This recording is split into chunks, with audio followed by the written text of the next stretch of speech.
Shabnam Rakhiba. I'm the founder of Chronic Wellness Lounge, which is a platform supporting women with chronic health conditions. So today I'll be talking about three common misconceptions about chronic pain, drawing from my own journey of living with pain for the past 14 years. So chronic pain is a persistent condition, difficult to treat. And it is one of the most prominent causes of disability worldwide. Let's take a very quick look at the statistics here in the UK. Around 8 million adults in the UK live with moderate to severely disabling pain. 43% of adults, which is just under 28 million, live with some degree of chronic pain.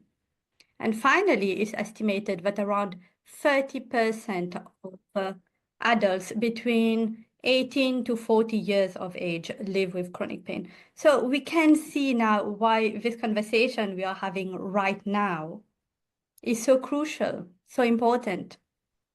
We need to be talking about chronic pain. We must talk about chronic pain. So let's address the first misconception that I come across very, very often. And this is that acute pain is the same as chronic pain. So chronic pain is not the same as acute pain.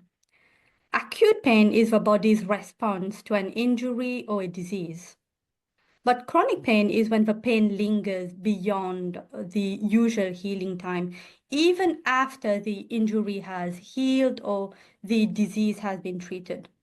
And there are many individuals like myself who have had an onset of chronic pain without any clear reason, without any injury or an accident.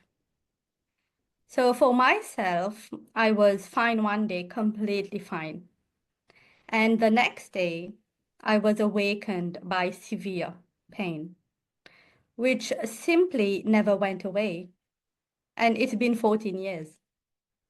So over the past 4 years, I've been diagnosed with fibromyalgia and other conditions. But what I want to emphasize here is that I lived without any diagnosis for nearly a decade, with no reason for the pain. And there are so many other people, countless people living with chronic pain who do not have a clear diagnosis or any reason for the pain.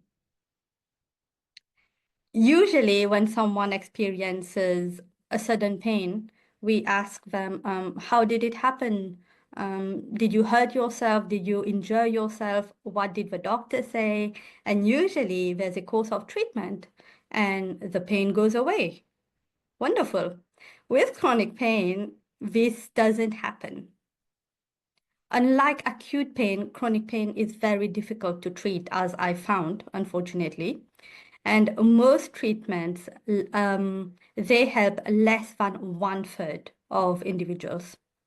And on top of that, we have the side effects that come with pain control medications like dizziness, serious digestive issues. So oftentimes what we have to do, what I have to do is balance the impact of long-term use of the medications with the limited benefits. So chronic pain is not acute pain, it's a completely different beast. And here, which means that the next time you meet someone with chronic pain, maybe try not to compare their pain to the headache you had last week, because this is something I get very often, because it's like comparing apples to oranges. So let's talk about the second misconception I very often come across, which is if you look fine, you are fine. Meaning the absence of visible symptoms equates to absence of pain, which isn't true. And this belief can lead to skepticism and a serious lack of support. So I'll tell you a little story here. So last year I visited Disneyland in Paris. And no, not in Paris. It's in France, not in Paris. I was using a wheelchair because I can only walk short distances, and my husband was pushing the wheelchair.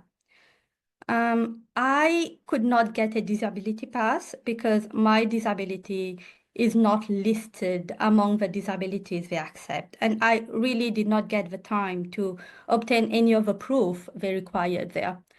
So when I went there, I really wanted to visit this haunted house exhibit because I'm a huge horror fan. I devour horror movies and books. So that was the one thing I really wanted to do. So we joined the disabled queue. We get to the front and they ask for the disability pass, even though I was in a wheelchair, and they did not allow me through. They asked me to join the queue, which was around a 45 minutes wait. They asked me to stand in the queue because wheelchairs are not allowed in the queue.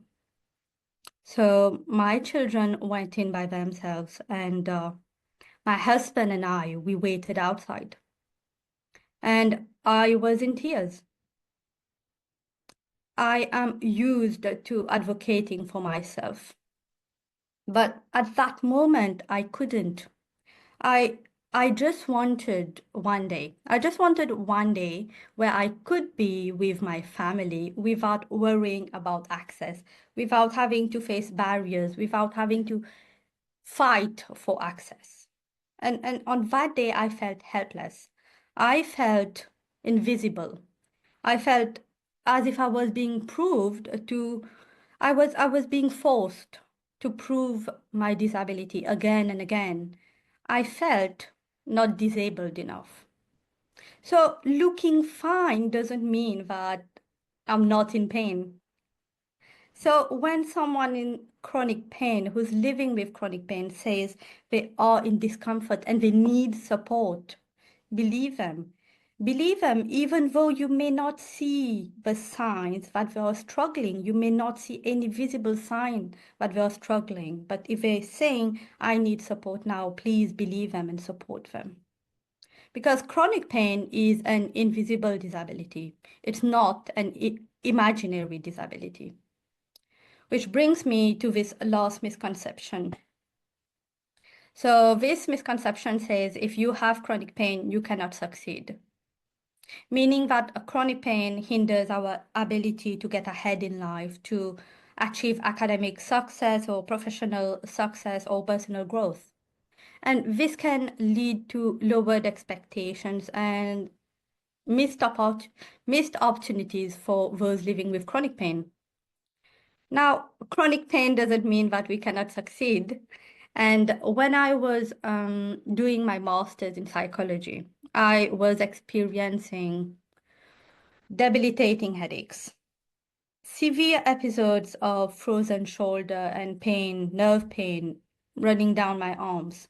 And at one point, I could barely type. I couldn't sit at a desk. So I dictated the majority of my research and my dissertation on a free app on my phone. It was a voice to text app, and I did that lying in bed. I adapted to the situation. I persevered. I succeeded. I was fortunate because my university was very supportive. They were incredibly supportive, and they gave me an extension in time to complete my master's. They supported me, they accommodated me in many different ways. And most important here, they did not treat me as a cheat or a liar. And I graduated with a distinction.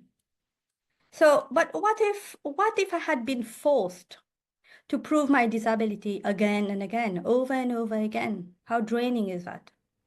What if they had asked me for a clear diagnosis, which I didn't have at the time? How would this have changed the course of my life? So the bottom line is this. With the right support and accommodations and the right tools, the majority of people with chronic pain can move ahead in life We can be incredibly resilient, creative, mentally flexible, and we adapt very well to situations. We can be successful too.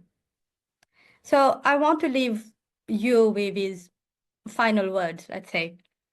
But all of us here, we all share this responsibility to foster psychological and emotional safety, whether it's in the workplace, at home, or in every community we belong to.